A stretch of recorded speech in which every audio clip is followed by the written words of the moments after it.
সৎ কাজে আদেশ করব, অসৎ কাজে নিষেধ করব। একজনের দায়িত্ব না। আচ্ছা, এই উম্মতের দায়িত্ব আমার উপরে?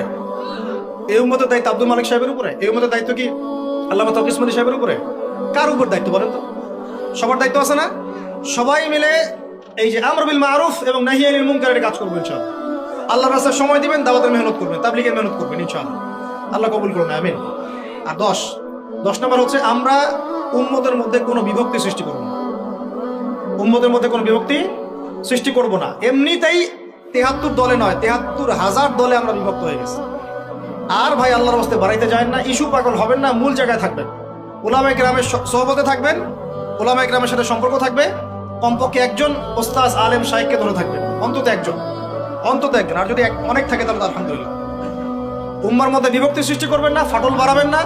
ঐক্যবদ্ধ করতে পারেন না পারেন, বিভক্তি উস্কে দিবেন না। বরং যার যার মধ্যে ভালো যতটুকু আছে নিয়ে নিবেন, খারাপটা আপনি ছেড়ে দিবেন। সবাই সব কাজ করবে না। আপনার আমার বড় বড় লেভেলের সমালোচনা করার যোগ্যতা হয়নি, আপনি চুপ থাকবেন। তারা তাদের মধ্যে কি করছে না করছে এটা আপনার দেখতে হবে না। সবাইকেই স্ট্যাটাস দিতে হবে না, সবাইকেই লিখতে হবে না, সবাইকেই বলতে হবে না।